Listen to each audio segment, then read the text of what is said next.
नमस्कार, मैं रवीश कुमार। 8 मई की रात भारत के गोदी मीडिया ने ऐसा क्या कर दिया कि 9 मई की सुबह भारत के रक्षा मंत्रालय को हिदायत जारी करनी पड़ती है कि सूत्रों के हवाले से रिपोर्टिंग ना करें। यही हिदायत 26 अप्रैल को सूचना मंत्रालय जारी कर चुका है।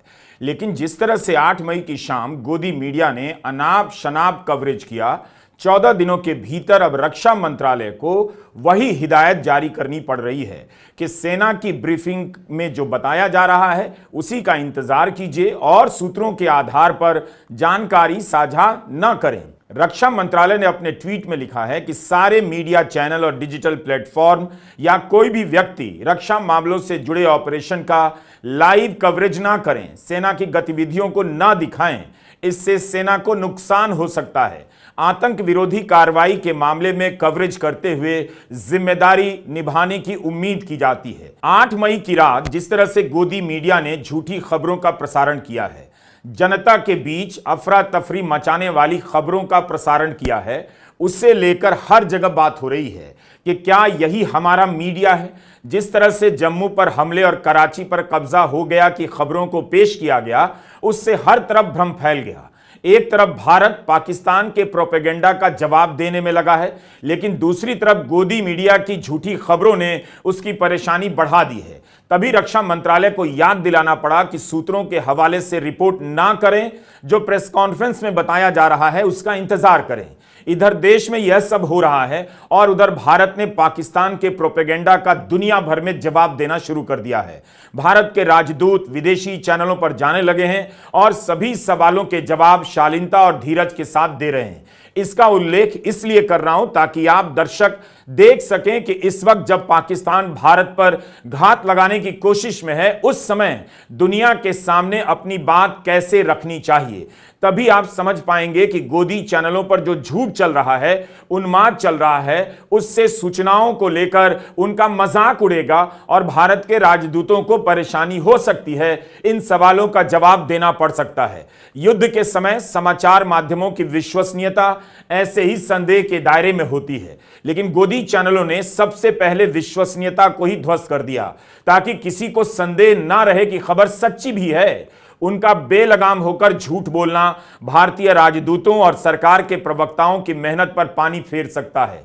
कराची पर कब्जा से लेकर आधा पाकिस्तान साफ हो गया, इस तरह की झूठी और अपुष्ट खबरें चलाकर टीआरपी तो बटोरी जा सकती है, लेकिन धारणाओं की जंग नहीं जीती जा सकती। जिस तरह से चैनलों पर ब्रेकिंग न्यूज के साथ सायरन बज रहे हैं, संभव है कि असली सायरन बजने पर जनता कंफ्यूज हो जाए और यकीन ना करे, सोफे पर बैठी रह जाए। इस तस्वीर को 8 मई की शाम विदेश सचिव विक्रम मिस्री ने अपनी प्रेस कॉन्फ्रेंस में दिखाया था। स्काई न्यूज से बातचीत में लंदन में भारत के राजदूत विक्रम दोराईस्वामी ने उसी तस्वीर को दिखाकर बताया कि आतंकवादियों के जनाजे में पाकिस्तान की सेना शामिल हुई है।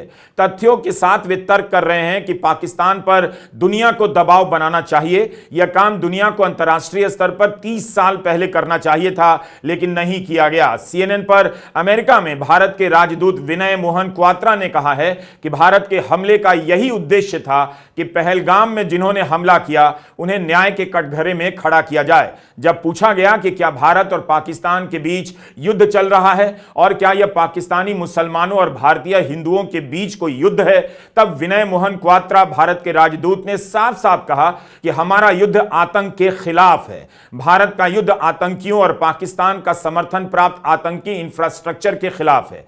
उन्होंने यह नहीं कहा कि दोनों देशों के बीच युद्ध चल रहा है। दोनों ही राजदूतों ने ऐसा नहीं कहा कि भारत को कराची पर कब्जा करना है या पाकिस्तान की सरकार में तख्ता पलट करनी है। आप सभी सोचिए कि गोदी मीडिया क्या कर रहा है। भारत सरकार की पहले दिन से क्या लाइन है? यही कि हम युद्ध नहीं कर रहे हैं, हमारी कार्रवाई केवल आतंकी ठिकानों तक सीमित है। भारत ने युद्ध करने की किसी भी भाषा या परिभाषा से खुद को अलग रखा है, लेकिन गोदी मीडिया क्या कर रहा है? भारत की कार्रवाई के बहाने अपनी तरफ से युद्ध में बदल दे रहा है। तो क्या भारत का नुकसान नहीं कर रहा? अगर भारत ने कराची पर कब्जा ही कर लिया है तो इतना बड़ा दावा क्या सरकार नहीं करेगी? अमेरिका से लेकर संयुक्त राष्ट्र तक कहीं से इस बात को लेकर आवाज नहीं आई और खुद पाकिस्तान रो रहा होता कि भारत ने कब्जा कर लिया है। इतनी झूठी खबरें चली हैं कि उनका कोई हिसाब नहीं। अनंत गोयनका इंडियन एक्सप्रेस के निदेशक हैं। एक अखबार के निदेशक को ट्वीट करना पड़ा कि ऐसे समय पर टीवी नहीं देखना मुश्किल होता है, लेकिन कल रात के बाद मैं जोर देकर यह सुझाव देता हूं, टीवी मत देखिए। उम्मीद है अनंत गोयनका रामनाथ गोयनका पुरस्कार के लिए इन चैनलों से एंट्री स्वीकार नहीं करेंगे, ना मांगेंगे।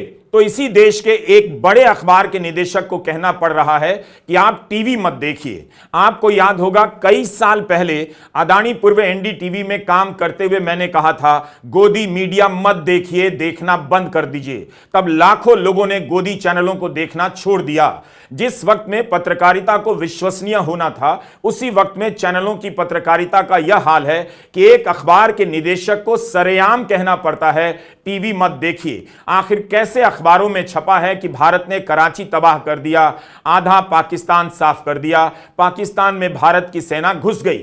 बात यह है कि इससे लोगों को खुशी हो सकती है, सेना पर गर्व हो सकता है, लेकिन खबर तो सच्ची होनी चाहिए। क्या आप यह चाहते हैं कि सेना को लेकर झूठी खबरें बताई जाएं ताकि आप खुश होते रहें? यह चाहते हैं आप? सेना ने ऐसी खबरों की पुष्टि नहीं की। 9 मई की सुबह सुबह सेना का ट्वीट आया है। इस ट्वीट में पाकिस्तान के किसी भी शहर पर किसी भी प्रकार के हमले की कोई बात नहीं कही गई है। आप पढ़िए सेना ने क्या कहा है। सुबह 7:58 पर सेना ने लिखा, 8 और 9 मई की रात पाकिस्तान की ओर से पूरी पश्चिमी सीमा पर जगह जगह ड्रोन और अन्य उपकरणों से हमला हुआ। एलओसी पर कई जगह पाकिस्तान ने सीज फायर का उल्लंघन किया। ड्रोन हमलों को कामयाबी से रोक दिया गया और उल्लंघनों का उचित जवाब दिया गया है। कितनी शालीन, संयमित और परिपक्व जवाब है भारत की सेना का।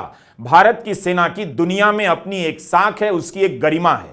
सेना ने यही कहा कि पाकिस्तान हमला करने की कोशिश कर रहा है, उसके हमले को रोकने और जवाब देने की बात है। लेकिन गोदी चैनलों ने सेना को पाकिस्तान में घुसा दिया और शहरों को तबाह करवा दिया। इस झूठ से किसका भला हो रहा है? आप पाकिस्तान से लड़ सकते हैं, जीत भी सकते हैं, लेकिन गोदी चैनलों के झूठ से ना लड़ सकते हैं ना जीत सकते हैं। मैं अपनी असमर्थता स्वीकार करता हूं कि टीवी 9, न्यूज नेशन और जी न्यूज में किसका कवरेज बेस्ट है और किसकी खबर ज्यादा झूठी है, इसका फैसला नहीं कर पा रहा हूं। इतनी झूठी खबरों का सोर्स क्या है? इन चैनलों को कैसे पता चल रहा है कि कराची पर कब्जा हो गया है? इस वक्त यही पता करना मुश्किल हो चला है। मुझसे डिसाइड नहीं हो पा रहा कि जी न्यूज ने न्यूज नेशन को पीछे छोड़ दिया है या न्यूज नेशन ने एंटायर नेशन को पीछे छोड़ दिया है। पता करना चाहिए कि इन चैनलों के दर्शकों के बीच तंबाकू, गुटखा, सुर्ती की खपत कितनी बढ़ गई है। यह सब स्वास्थ्य के लिए हानिकारक है।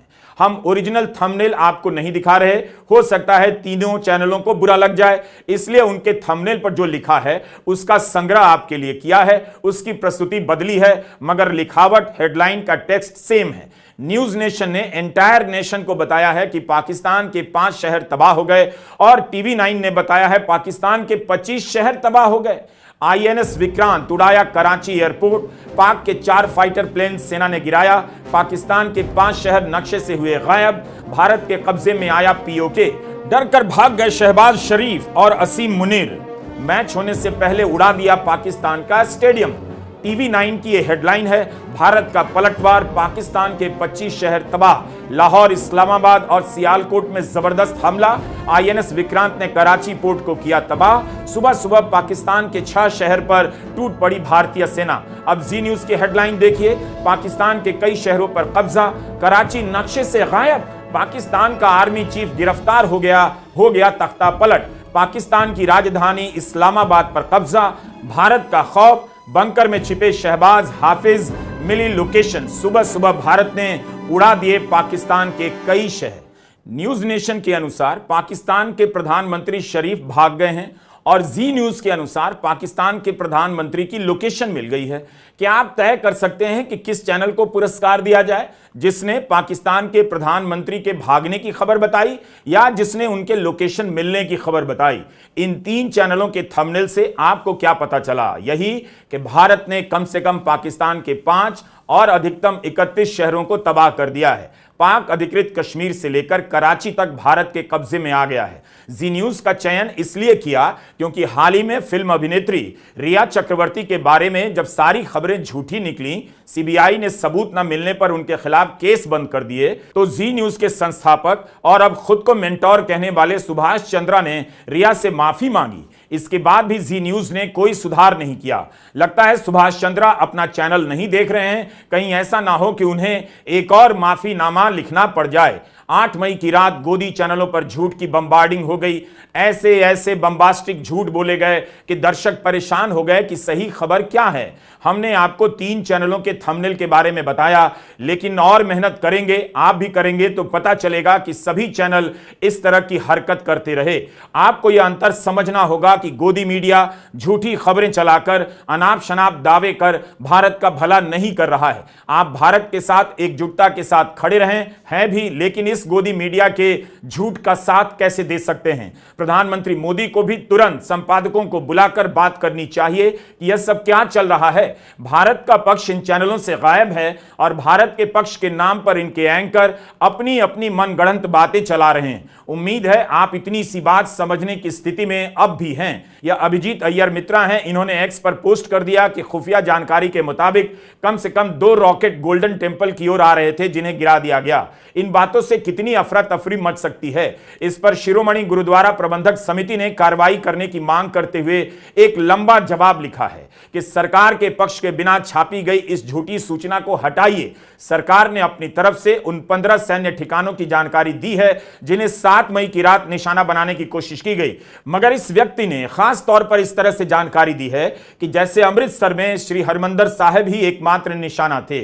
मौजूदा हालात में इस तरह का दावा बहुत गंभीर और आपत्तिजनक है। सरकार को ऐसी भ्रामक जानकारियों, फेक न्यूज और अफवाहों पर नियंत्रण करना चाहिए। ऐसा प्रतीत होता है कि इस तरह की झूठी जानकारी फैलाकर जानबूझकर आम जनता में घबराहट और भय का माहौल पैदा किया जा रहा है। समिति ने मांग की है कि इस मामले में कानून के तहत कार्रवाई की जाए।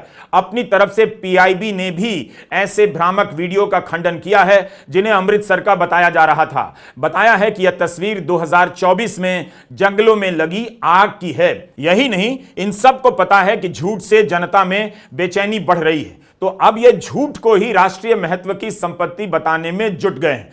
आप यकीन नहीं करेंगे कि सरकार के समर्थक हैंडल से एक्स पर झूठी खबरें फैलाने वाले गोदी मीडिया की तारीफ की जा रही है। ऑल्ट न्यूज के प्रतीक सिन्हा ने ऐसे कुछ हैंडल का उदाहरण दिया है। जयपुर डायलॉग ने लिखा है कि सूचना की जंग में धारणाएं ही युद्ध का मैदान है, झूठी या सच्ची। अगर ऐसी खबर है जो पाकिस्तान को नुकसान पहुंचाती है तो उसे बढ़ा चढ़ाकर बताइए, वायरल कर दें, पाकिस्तान में घबराहट फैलने दें, भारत के नुकसान की सच्ची खबर को भी दबा दीजिए। यह पत्रकारिता नहीं, यह युद्ध है। लिखते हैं साइकोलॉजिकल वारफेयर मैटर्स। हर पोस्ट एक गोली है। अय्यर ने भी इस तरह का ट्वीट कर अब डिलीट कर दिया है। उसमें तो जनाब लिख रहे थे कि जो भी फेक न्यूज को पकड़ रहा है वो पाकिस्तानी है, इस तरह की दलीलें दे रहे थे। भूल गए कि पीआईबी जो सरकार की संस्था है वह भी फेक न्यूज को पकड़ने में लगी हुई है। युद्ध में प्रोपेगेंडा होता है, लेकिन इसकी क्वालिटी भी अच्छी होनी चाहिए। ऐसा झूठ नहीं बोला जाना चाहिए कि तुरंत और आसानी से पकड़ में आ जाए। आमतौर पर युद्ध के समय झूठ का प्रोपेगेंडा दुश्मन देश के नागरिकों के लिए चलाया जाता है, लेकिन गोदी चैनलों ने यह प्रयोग कर दिखा दिया कि अपने देश के नागरिकों को भी झूठी खबरों से गुमराह किया जा सकता है। इससे आप भारत की सरकार का काम आसान नहीं बल्कि बहुत ज्यादा मुश्किल कर रहे हैं। चैनल ही नहीं, उनके साथ साथ अखबारों की भी बुरी हालत है। आप सूचना प्रसारण मंत्री हैं अश्विनी वैष्णव, इस वक्त क्यों नहीं देख रहे कि गोदी चैनलों पर झूठी खबरें चल रही हैं। उनके झूठे दावों से सीमावर्ती जिलों के कलेक्टर को परेशानी हो सकती है। हमले को लेकर तरह तरह के फर्जी दावों से लोगों में बेचैनियां बढ़ रही हैं। आखिर सीमावर्ती जिलों के लोगों को सही सूचनाएं कहां से मिलेंगी। राजस्थान के बाड़मेर जिले के कलेक्टर को ट्वीट करना पड़ा कि एक निजी न्यूज चैनल द्वारा बाड़मेर में मिसाइल अटैक की खबर प्रसारित की जा रही है। इस तरह की कोई घटना घटित नहीं हुई। जिला प्रशासन इसका खंडन करता है। ऐसा करने वाला निजी चैनल कौन था, उसके खिलाफ कार्रवाई क्यों नहीं की जाती, उसका नाम क्यों नहीं लिया जाता। युद्ध सरकार लड़ती है, सेना लड़ती है। मीडिया का काम माहौल बनाना नहीं होता बल्कि सही खबरों से माहौल को जिम्मेदार और थामना होता है, ताकि सरकार बिना किसी दबाव के देश के हित में फैसला लेती रहे। सवाल है कि इस वक्त पीआईबी फैक्ट चेक कर रहा है तो वह इन गोदी चैनलों की उनकी खबरों की फैक्ट चेक क्यों नहीं कर रहा तो उनका नाम क्यों नहीं ले रहा। इन चैनलों पर सेना के उपकरणों की तस्वीरें दिखाई गई हैं, ऑपरेशन डिटेल की बात हो रही है, तब भी इनके खिलाफ एक्शन नहीं होता। आखिर पीआईबी गोदी चैनलों को खुली छूट क्यों दे रहा, क्यों नहीं उनकी खबरों की फैक्ट चेकिंग के वक्त नाम ले रहा है। 8 मई की शाम पीआईबी ने एक्स पर पोस्ट किया कि कई न्यूज चैनलों से यह सूचना दी गई कि राजौरी, जम्मू और कश्मीर में सेना की टुकड़ी पर फिदायीन हमला हुआ है। इसका खंडन करते हुए पीआईबी ने ट्वीट किया कि किसी भी कैंट में ऐसा कोई हमला नहीं हुआ। तब फिर उन चैनलों का नाम क्यों नहीं लिया जाता है जिन्होंने ऐसी खबर प्रसारित की, और इनके खिलाफ कार्रवाई क्यों नहीं की जाती। इसी 7 फरवरी की एक खबर है। इंडियन यूनियन मुस्लिम लीग के राज्यसभा सांसद अब्दुल वहाब ने संसद में सवाल किया, फेक न्यूज के खिलाफ सरकार ने क्या कदम उठाए हैं। क्या किसी टीवी चैनल के खिलाफ फेक न्यूज और भ्रामक जानकारी फैलाने के लिए एक्शन लिया गया। इस पर सूचना एवं प्रसारण राज्य मंत्री डॉक्टर एल मुरुगन ने जवाब दिया है कि 2022 से 25 के बीच 4 वर्षों में सरकार ने 94 मामलों में कार्रवाई की है। प्रोग्राम कोड और एडवर्टाइजिंग कोड का उल्लंघन करने वाले टीवी चैनल्स को सुझाव और चेतावनी दी गई है। माफीनामे भी जारी किए गए हैं और कुछ मामलों में ऑफ एयर करने के आदेश भी दिए गए हैं। हालत यह हो गई है कि एक ही वीडियो पाकिस्तान में वायरल हो रहा है कि भारत को टारगेट किया गया, और वही वीडियो भारत में वायरल हो रहा है कि पाकिस्तान को टारगेट किया गया। ऑल्ट न्यूज के फैक्ट चेकर मोहम्मद जुबैर ने इस तरह के वीडियो निकालकर बताए हैं। आप पीआईबी के हैंडल पर जाकर देखिए और जुबैर के एक्स हैंडल पर देखिए। पीआईबी से ज्यादा अकेले जुबैर ने पाकिस्तान के प्रोपेगेंडा का भांडा फोड़ किया है। इस समय पाकिस्तान की तरफ से जो भी प्रोपेगेंडा चल रहा है उसका जवाब दिया जाना चाहिए, ना कि भारत को लेकर ऐसे ऐसे दावे किए जाएं जिन्हें खुद भारत सरकार स्वीकार करने से पीछे हट जाए। अनंत गोयनका ने उन खबरों की एक पूरी सूची दी है ट्विटर पर जिन्हें उनके पत्रकारों ने पुष्टि की है। हमने इस सूची में जाकर देखा कि किन किन खबरों की पुष्टि की गई है, तो कराची को तबाह करने, पाकिस्तान के 31 शहरों को साफ कर देने जैसी खबरों का जिक्र नहीं मिला। जाहिर है अखबार ने इनकी पुष्टि नहीं की होगी। यह 9 मई के इंडियन एक्सप्रेस का पहला पन्ना देखिए और इसी के साथ आप द हिंदू का भी पहला पन्ना देखिए। जम्मू में ब्लैकआउट की तस्वीर छपी है और खबरों को बेहद शांत और संयमित तरीके से पेश किया गया है। हिंदू में भी सामान्य सी हेडलाइन है। ऐसा इसलिए भी किया गया होगा कि उन्माद ना फैले, अफरा तफरी ना मचे, इस वक्त जनता में घबराहट ना रहे और आश्वस्त रहे जनता। अंग्रेजी के 2 अखबारों में बढ़ा चढ़ाकर दावे नजर नहीं आते, लेकिन इसी के साथ आप हिंदी के अखबार जागरण, भास्कर और उजाला देखिए। जागरण लिखता है पाकिस्तान के 9 शहरों पर जबरदस्त हमला, इस्लामाबाद से लेकर कराची तक। भास्कर लिखता है लाहौर से कराची तक दहलाया। उजाला लिखता है कि पाकिस्तान के 4 लड़ाकू विमान गिराए गए और 30 ड्रोन मिसाइलें मार गिराई गईं। आपको अंग्रेजी और हिंदी के अखबारों में इस अंतर से काफी कुछ पता चलेगा। हम नहीं कह रहे कि अंग्रेजी की पत्रकारिता श्रेष्ठ होती है, लेकिन हम यह भी बताना चाहते हैं कि हिंदी की पत्रकारिता कहीं से प्रेरणा स्रोत नहीं है। भारत की जनता परेशान है कि किस खबर पर विश्वास करे। एंकर जो कह रहा है वो खुद से कह रहा है या उसका कोई आधार भी है। इस समय लाखों करोड़ों लोग टीवी देखने आ रहे हैं और कहीं से उन्हें सही खबर नहीं मिल रही। भारत की सफलता के बारे में वास्तविक और ठोस रूप से बताया जाना चाहिए, लेकिन जो बातें प्रेस कॉन्फ्रेंस में कही जाती हैं, गोदी मीडिया उससे आगे निकल जाता है। अगर उसे अपनी खबर पर इतना भरोसा है तो फिर इसकी पुष्टि क्यों नहीं होती कि कब्जा कहां हुआ, कराची बंदरगाह कहां कहां और किस तरह तबाह हुआ और पाकिस्तान के कितने शहर तबाह हुए। सरकार क्यों नहीं इन खबरों की पुष्टि कर रही है। किसी भी प्रेस कॉन्फ्रेंस में ऐसे दावों की पुष्टि नहीं की गई। 8 मई की रात सीमावर्ती इलाकों में पाकिस्तान की तरफ से हमले की इतनी खबरें चलने लगी जिनमें से कईयों का कोई आधार नहीं था, किसी की तरफ से पुष्टि नहीं हो रही थी। एक धमाके की तस्वीर वायरल होने लग गई। दावा किया गया जम्मू एयरफोर्स बेस में हो रहे धमाकों की तस्वीर है। इसका खंडन पीआईबी ने किया या लिखा कि यह तस्वीर 2021 में काबुल एयरपोर्ट पर हुए धमाके की तस्वीर है। इसी तरह जम्मू में सेना की टुकड़ी पर हुए फिदायीन हमले की झूठी खबर का भी खंडन किया गया। पीआईबी के अलावा अन्य लोगों ने भी सक्रिय होकर जम्मू के बारे में फैलाई जा रही झूठी खबरों का खंडन किया। एक ट्वीट वायरल होने लगा कि जम्मू कश्मीर में इंटरनेट बंद कर दिया गया है। इसका खंडन करते हुए काउंटर डिसइंफॉर्मेशन सेंटर नाम के कश्मीरी संगठन ने लिखा, यह झूठी जानकारी है। एक YouTube चैनल के नाते हम कितनी जिम्मेदारी से काम करते हैं। लिखते समय बार बार तथ्यों की जांच करते हैं। सरकार किसी YouTube चैनल के बारे में तुरंत एक्शन लेती है, बंद कर देती है, लेकिन झूठी खबरें चलाने वाले गोदी मीडिया के खिलाफ कोई एक्शन नहीं लेती। गोदी मीडिया खुद को सरकार से ऊपर समझने लगा है, क्योंकि सरकार ने इन चैनलों के खिलाफ कोई एक्शन नहीं लिया। हमें चैनल बंद हो जाने की चिंता दिन रात रहती है, लेकिन इनके तमाम अपराधों को माफ कर दिया जाता है। इनके लाइसेंस पर कोई खतरा नहीं होता। कई लोग गोदी चैनलों के झूठ की आलोचना से आहत हो जाते हैं। हमने संकट के वक्त देश की आलोचना कर दी ऐसा समझते हैं। पहले तो हमने देश और सेना को लेकर कुछ भी नहीं कहा। गोदी चैनल देश नहीं है, और अगर संकट का समय है तो उनकी जिम्मेदारी है कि सही खबर दें। ऐसी खबर ना दें कि आम जनता में घबराहट फैले, खुद रक्षा मंत्रालय को हिदायत जारी करनी पड़ जाए। युद्ध के दौरान किए जाने वाले प्रोपेगेंडा का मकसद क्या होता है? यही कि दुश्मन देश को छकाना है, लेकिन अपने ही देश से इतना झूठ बोलना कहीं से युद्ध के मकसद को पूरा नहीं करता। कारगिल युद्ध के समय भारतीय प्रेस की साख इतनी ऊंची थी कि उनकी रिपोर्टिंग के सामने पाकिस्तान का प्रोपेगेंडा ध्वस्त हो गया। आज भारत की सेना सबसे अधिक तैयार है, सशक्त है, तो उसे इतना कमजोर और गैर पेशेवर मीडिया का साथ मिल रहा है। इन दोनों में अंतर को आपको देखना ही होगा। नमस्कार, मैं रवीश कुमार।